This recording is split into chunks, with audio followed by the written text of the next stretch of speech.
Merry Christmas, Happy Holidays. I'm so happy to be back sharing energy with you guys today.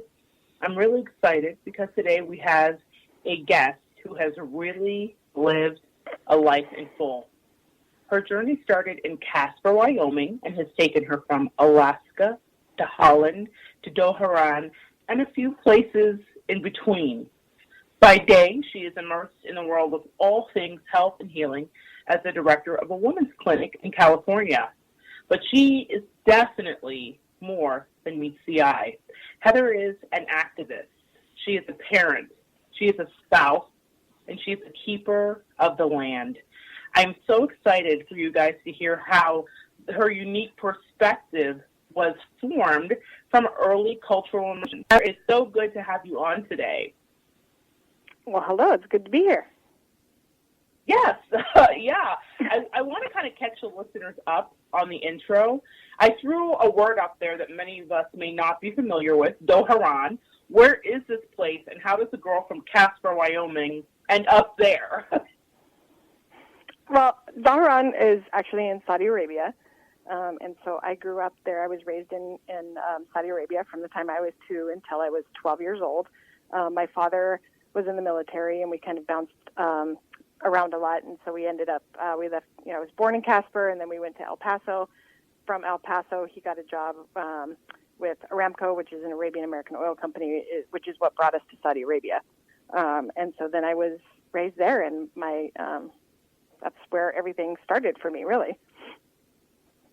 Really? So if you start from Casper, Wyoming, and you end up going to Saudi Arabia, which, I couldn't think of any place further from Casper, Wyoming right. to be. So you get there, when you're in the Middle East, you're clearly a minority, I would imagine. How did you kind of go about handling that?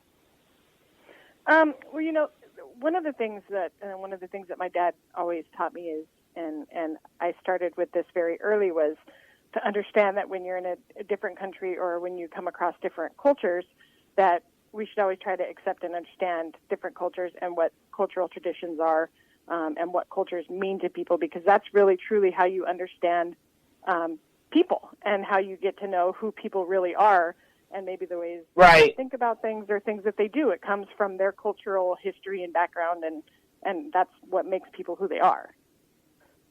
Right.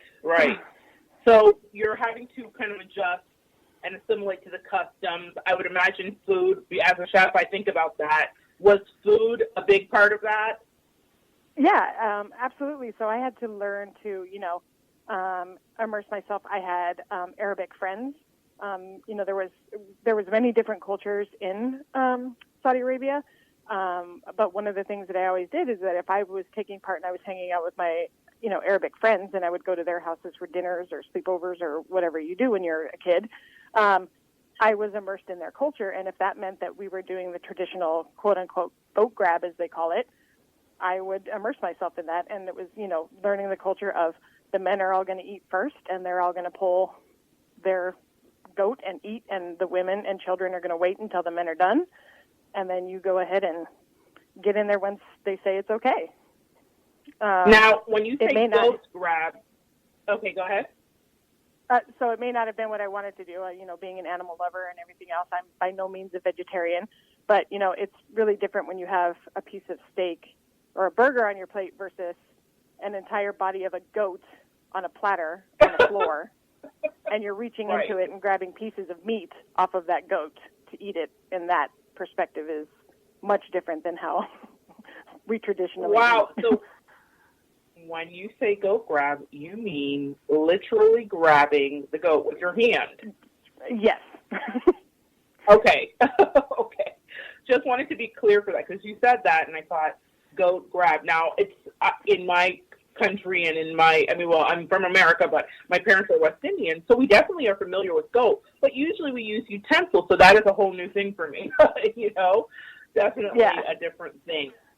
Were there any differences that stood out to you culturally, besides the food and that kind of thing, and learning the language? Were there any things that stood out to you besides that?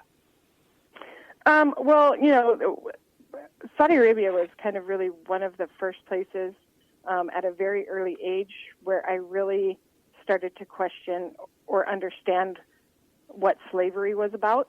Oddly enough, being in Arabia, working for Aramco, Aramco was a company where they hired people from all over the world. So we lived in this quote-unquote gated American compound that had guards there, but there was people from Europe, from India, from Sri Lanka, Pakistan. You had Arab nations, American nations. You had all of these different countries all together in one place and going to school together. Right. I was learning Arabic in school. But we had, when you work for the company, you are given what we then were called houseboy. And we had a gentleman that lived with us. His name was Raja. For the entire time that we were there, we had the same gentleman. And at a very early age in school there, we started learning about the Civil War and slavery. Third and fourth grade, we were already getting into that over there. And I started to question as he was working for us. That's when I first started to question my dad about, is Raja really working for us because he wants to work for us and this is his job and he's getting paid to do it? Or is he being forced to do this? Because it was strange to me to have somebody who was coming and being kind of like, doing this job and taking care of me while my dad was working, because my dad was a single father at the time. Right. Right. So Raja was kind of like an au pair or a nanny. And did he really feel like family to you, or did it feel like he was working? Was he very professional? I mean, I imagine he was professional, but was there a blurred line of like, I love this person? I think at the beginning, it was just, when first getting into it, and when my parents first got divorced and my dad and I were just there, he was just kind of the guy who was working there.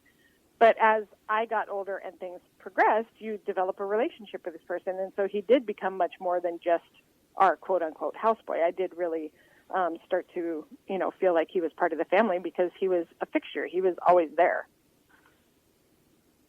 Okay.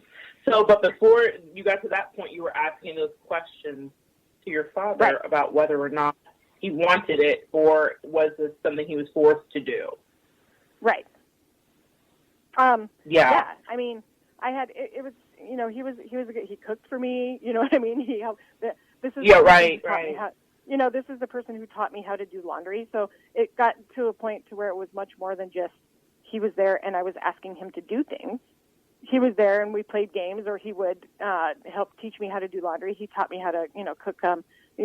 I wouldn't know how to cook curry today if it wasn't from him. He was from Sri Lanka. And so I learned how to make curry because he taught me how. Wow. So that's just, so there was a real relationship that's formed. Now, something that I understand is that this is a normal culture around the world, not just in Saudi Arabia, where people usually have people in the house. But I found your perspective fascinating, Heather, where you were thinking, even as a child, about what that meant in regards to the American history of slavery and the rest of it. And how you were putting and connecting those dots together, and then being conflicted because you have a relationship, you love this person, he cares and loves you and takes care of you like a parent would. Right. And so there's a lot there that I think would definitely kind of open your eyes and help you to shift the way that you think, Right. So you come back, and you're back in America, and you're starting to find yourself. And now, at this point in your life, you're the director of a women's clinic. I know there's a lot that happened in between. I just want to know, how did your time abroad affect the way that you view women's rights? Living on the American compound, as they so called it, within the gates of that community, women had much more rights than they did the second that you left those protected gates. So on the American compound, women could drive to and from work or to and from the store, but they were not allowed to drive outside of those gates. They had to be covered outside of the gates, but they could just wear jeans and T-shirts when they were inside of the compound. So looking at it really gave me a different appreciation for the women's rights that we have here today, and not necessarily take those for granted, and to really appreciate the fight and the struggle that, got us to where we are now, and having a right to vote and having a say-so in what we do, and being able to wear whatever we want and, drive and not have to worry about, if I go outside of the gates, I'm not allowed to do that. Right. There are so many wonderful privileges that I think we might take for granted only because we have not been immersed in another culture to see that there is truly a difference in the way we live as American people, women, people in general. But the rights of a people, I think, is just really been coming to the forefront lately. And I'm not just talking about African American, I'm talking about our LGBT community as well. And so that's something that I think we'll get into in a little bit. But I definitely think that being abroad, I think you can just see the way that everything is different, and it's just not to be taken for granted some of the privileges we have here. I think that's so important. As we started, Heather, in your intro, I called you the keeper of the land. And I know that you spent some time in Alaska as a ranger, and you can certainly talk about that. I also know that you, since you were young, have had a call to the Hawaiian Islands. And I find this fascinating from some of the work I do with my clients. I would love it if you could share with the listeners how that thread to the Hawaiian Islands was a clue to your destiny. Well, interestingly enough, from the time I was very young, as we worked for Remco, they had great benefits. And so my dad got like 6 weeks paid vacation every year. We would basically just go all over the world. We traveled all kinds of places. The interesting thing about that, though, is that I had this really huge desire to go to Hawaii. That's where I wanted to be, was in the Hawaiian Islands. I wanted to go on vacation there, specifically Maui. And I'm not, at the time, I wasn't really sure what the big draw was. Sure, you could equate it to, that's the place that everybody goes for vacation. It's the big tourist place. Right. I never really wanted to go there because he, had spent some time at Schofield Barracks when he was in the military and just was not really excited about going there. So he never actually took me to Hawaii. I ended up meeting some folks when I was living in Los Angeles and became very close friends with them, and they were Native Hawaiian. And as it turns out, they owned some property above my now life partner, whom I met through them. And so, I've kind of equated it to my draw to Hawaii was probably my fate in being with Suzette. Right. And that draw to Hawaii, I mean, you talk about land a lot. We talk about land and farming and all of that. What is the Hawaiian word for keeping the land, or what is the Hawaiian word for land? Aina. So, Aina. Hawaiian, yeah. So, and it's so people who are farmers or cultivate the land or have a lot of respect for the land, and Hawaiian culture. And I am in by no way, shape, or form an expert on Hawaiian culture or whatsoever. But the one thing that I do really pride myself on is that no matter what, where I am, I do try to immerse myself into the culture and really learn about the indigenous ways of the people and the culture and what their ancestors did and what it truly means to them. Hawaii is one of those cultures who takes great pride in their ancestors and their native right. And so this is something that, I am a firm believer in. When you go to places like that and it is such a big deal to them, that you respect that and you honor that and you learn the appropriate and proper ways to handle the land, to respect the people, to respect their history. It's what we should do because being a privileged white person who's had the opportunity to travel to all different places of the world doesn't entitle me to not respect what their life is and to really learn their true stories.